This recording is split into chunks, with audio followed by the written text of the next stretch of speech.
Hello lords and ladies, welcome back to my channel. Today we're reacting to the legendary Casual Geographic and his very informational videos. Please don't forget to like, comment, and subscribe, and of course, ring that bell for notification. Alright, let's get right into it.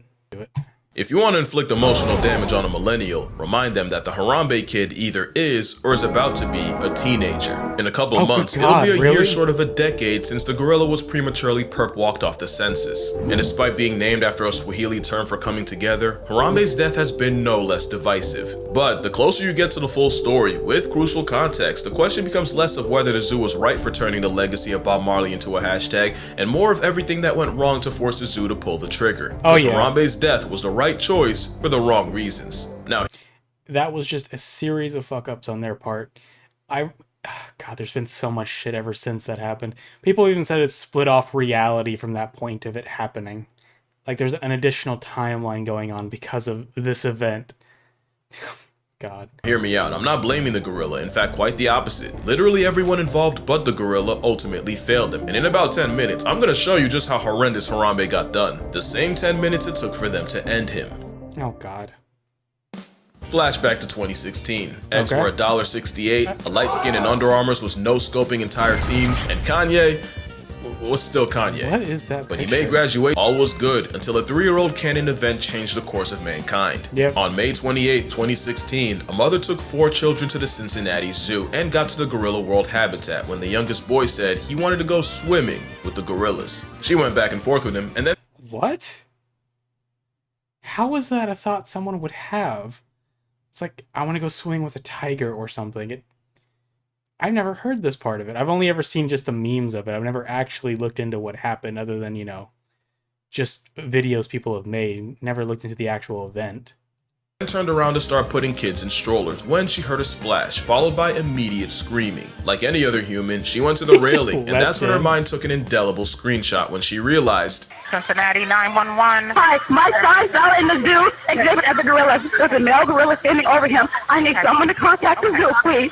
He's dragging my son. I can't watch this. In an unfortunate case of free will, the 3-year-old climbed the 3-foot fence, army crawled through 4 feet of bush, and before anyone could grab him and save the timeline, he fell 15 feet straight into the gorilla mode, where he was confronted by 450 pounds of adult primate. Harambe didn't seem especially aggressive, but watching him ragdoll the toddler likely took years off his mother's life. No one could say what was going through the gorilla's mind at the time, but we know what went last, because at about 4:10 p.m., about 10 minutes after the boy fell in, a member of the Cincinnati Zoo Dangerous Animal Response Team life-retired Harambe with a bullet to the head. And life as we knew it was never the same. The slain simian was mourned by millions and memed by even more, to the point where there are people who use their right to vote on the corpse of a Kennedy gorilla, and that is the most political statement that will ever come out of this channel. But before we can judge what had to be an impossible decision, it's only fair to look at every angle, starting with the nature of gorillas. Gorillas aren't the menaces to society and skyscrapers we thought they were. Male gorillas are way more child-friendly than the average orang and chimpanzee. It's been said that the males that babysit more are considered more attractive to a tribe of hairy women. That's how they got their name, and being good with kids is more of a turn on than size, strength, or status. It's proven that guy gorillas on daycare duty will have 5 times as many children as those that avoid it, which is probably why they fight so hard for custody. You've never seen a gorilla hit the burners like that. But gorillas don't need Maury, they'll even step up for children that aren't theirs. A couple years back, the alpha gorilla of a group in Rwanda got sick, and since in sickness and in health is a human construct, the 4 gorillas of the group left, abandoning not just their baby daddy, but their— I wonder if they're more family-orientated than the orangutans are. Or, I guess there wouldn't be a troop like the chimps, but I didn't know they were that group-oriented. I knew they had families, but I didn't know to that degree. Progeny as well. With the infants barely old enough to feed themselves, it should have been curtains. But this story had a plot twist. The sick male had a brother, Kubaha, and Unc stepped up and looked after them. They'd sleep in his nest, treat him like a literal jungle gym, and he single-handedly kept the next generation up. And Kubaha wasn't an anomaly. In 53 years of gorilla research, it's proven that orphan mountain gorillas that lose their mothers early on don't have a greater risk of becoming a statistic because the males will often step in. Not only did a different study show the exact opposite happens to baby chimps, monkeys, and baboons that get the baby treatment. Even if they do survive, they inherit 0 social rank and virtually no chance at having children. It's the same story for animals like elephants, orcas, and hyenas. Being motherless is social cyanide. Really? It's the same for elephants? Ah, I always thought that elephants were even more tight-knit than a lot of primates, but I guess I'm wrong. But not gorillas. Having one mom short of a full house, oof, has zero effect on their social status, and it's believed that since mama gorillas often dip out before their babies mature, the males have evolved to cushion the blow. Plus, with chimpanzees murking monkeys, bush babies, that's a bush baby, and even doikers for food, and even the good vibes tree hippie known to turn lorises into lunch meat, gorillas pretty much being knuckle-walking lawnmowers probably doesn't hurt Harambe's case. Gorillas go out of their way to avoid conflict, and you really won't see them beating on something weaker than they are, unless they did something to deserve it. But there's always a but. The rules of nature often change when you're talking about captivity. A wild orca has apparently never depulsed a person, but those confined to a glorified fishbowl have a body count. Pandas normally mate, date, and procreate no less than the average black bear. But yeah, I mean, if you want a big one, look into wolves. It completely changes their social dynamic being in captivity. those in captivity often get less play than Helen Keller's Spotify. In captivity, mother gorillas will often reject their own babies, and it happens a lot more than you would think, so maybe the parental instinct doesn't apply as much to a gorilla behind the glass. Yeah, no, because if I had a nickel for every time someone's son ended up in a gorilla enclosure, I'd already have 2 nickels by the time player number 3 decided to keep the tradition alive and airdrop himself to the gorilla grotto. On August 16th, 1996, another 3-year-old fell nearly 24 feet into the Brookfield Zoo gorilla exhibit. In a scene you've definitely seen before, 8-year-old Binti Jua climbed down to the boy, cradled him in her gorilla arms for nearly 60 feet, and gently placed him at the employee entrance where officials could get him. But what you might not know was that Binti was one of those gorillas rejected by her mother and was hand-raised by humans. Part of this raising meant her caretakers had to train her to be a mother once she became pregnant with the same baby riding shotgun while she rescued the boy. Part of this training included handing off her baby to staff for checkups, so there was low-key an argument as to whether this was an actual gorilla guardian angel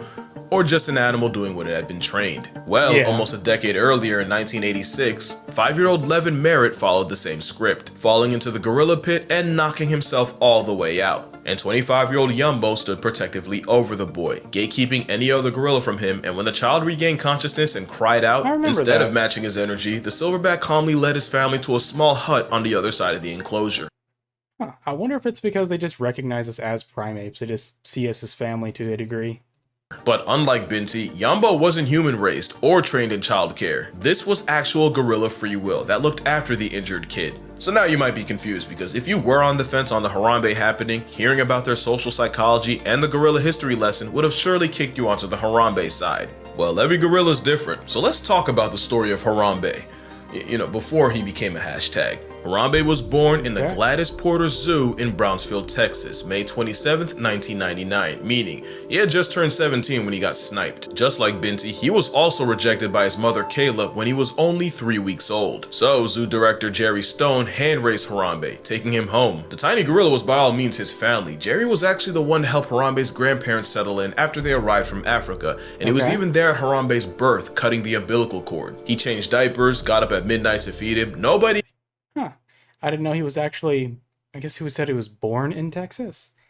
Oh wait, let me roll it back just a second. Only 3 weeks old. So, zoo director Jerry was born in the Gladys Porter Zoo in Brownsville, Texas, May 27th, 19... Zoo director Jerry Stone hand-raised Harambe, taking him home. The tiny gorilla was by all means his family. Jerry was actually the one to help Harambe's grandparents settle in after they arrived from Africa, and he was even there at Harambe's birth, cutting the umbilical cord. He changed diapers, got up at midnight to feed him. Nobody had put in more Harambe hours than Jerry. Jerry described him as a lovable troublemaker. He'd do things like throw water at female keepers and run away. He'd steal blankets just to give keepers an excuse to chase him. He'd even climb walls to get his keepers' attention just so he could fall backwards and make them catch him. By every account, Harambe meant well, but there was a point where Jerry stopped getting in the cage with him. Not because he was aggressive, but as he got bigger and stronger, there was a legitimate chance he could accidentally roughhouse Stone into eternal submission. But Jerry also noted that Harambe always looked after his siblings, fully embracing the big brother role. But on January 6th, 2002, before Harambe was even 3, someone left chlorine cleaning tablets way too close to a space heater, causing a leak of toxic chlorine gas that suffocated the gorillas. Zookeepers immediately called EMTs, and by administering oxygen, they were able to... Wait, how would that... Where is it positioned to that, where that would even be a thing that could happen? That just seems like a random fuck-up. Well, whatever, I guess we'll find out. To revive 8 of the gorillas. But there were 3 that never woke up. Harambe's mother, brother, and sister. Yeah, Harambe got hoed by humanity long I was just about to ask. Yeah, that's George Bush. Okay. before Cincinnati. Speaking of which, almost 10 years later in 2014, Harambe was now 15 and time came for him to be relocated to hopefully start his own troop. Jerry actually pushed for Harambe to be sent to Cincinnati, that way he could contribute to their breeding program, and in September, the gorilla named after a Bob Marley song was transferred to the Cincinnati Zoo and Botanical Garden, and less than 2 years later, he would exist only as a statue. So there, now you have more background information than 90% of anyone who's given their opinion. Everything so far points Yeah, props to you, dude. I knew almost nothing beyond the memes, so thanks for the info dump. against Harambe Just for the context, of course. being a threat to the toddler, yet experts like Jane Goodall, Jack Hanna, and primatologist Franz de Waal all seem to agree the zoo made the right choice. And I'm with them. Harambe had to die. But why? Basically, it was the best of a bad situation. A lot of people say tranquilizers, but tranks don't work the same way they do on TV. It can take 10 minutes to take effect, even longer when the animals turned up. There was a story of 2 polar bears wandering too close to town in Churchill, Manitoba, and the first bear was slept and put in polar bear jail. Yes, but the second bear had no reaction to the Well, wait, is that just a dosage thing where it takes 10 minutes regardless just to knock them out? Or is it if you put a larger dosage, it'll just kill them? Which I guess is a possibility. same trank. If anything, it probably made him mad. But the real reason tranquilizing wasn't an option. This is Cha-Cha, Cha-Cha the chimp. Cha-Cha went full Caesar and escaped the Yagiyama Zoo in Japan, and I want you to see what happened the moment he got darted. That man was a second away from becoming an Instagram reel. Animals don't understand the concept of anesthesia, but they do understand getting shot in the back, and in those 10 minutes to take effect, Harambe could have been the most dangerous gorilla outside of Hollywood. The next option would have been trying to have a keeper rescue the kid while distracting Harambe, but here's the thing. The moment the kid fell in, zoo officials signaled for all the gorillas to come inside. The 2 females complied, but Harambe, he was also using free will. Clearly he wasn't in the mood to cooperate. The last argument is that Harambe wasn't hurting the kid. In fact, it looks like he was protecting him. I actually agree. I think the father instinct was doing a lot of heavy lifting, but here's the thing. Harambe was a 450-pound immature teenager who never had a kid or was trained for it. He could have killed that kid completely by accident. This isn't 25-year-old Yumbo. Young gorillas play rough, and one hard pull could rip his arm out of the socket, and too hard of a drag could bash the 3-year-old's head against a rock. Also, Harambe was clearly stressed out. The situation was a time bomb. The little boy freaking out and screaming, suddenly running away, or even just looking Harambe in the eye could have been enough to light the fuse. And yeah, I mean, just from a few videos I see of things like gorillas and bears demonstrating their strength, like a gorilla shifting a 3-ton vehicle casually with one arm, or a bear shoving it to the side with one paw, a little kid would have just been snapped in half in an instant if anything went wrong. Speaking of time, don't forget, that kid was in gorilla custody for 10 minutes. Might not seem like much to you, but let it be your bloodline. 10 minutes will feel like and cost you 10 years. Now, what they should have done, in my non-professional online opinion, was get anyone who wasn't a keeper, paramedic, or zoo vet, get him out of there, form a perimeter, something. I feel like all this could have been avoided if you didn't have a whole coliseum yelling at my mans. Silent game would have been golden, but at that point, it was too late for all that, and so the last option meant erasing an endangered species and future father. I don't like it, you don't like it, nobody's happy, but let's be real. Managing stress levels in animals is a big thing, and all the screaming and yelling probably didn't make things any more safe for the kid.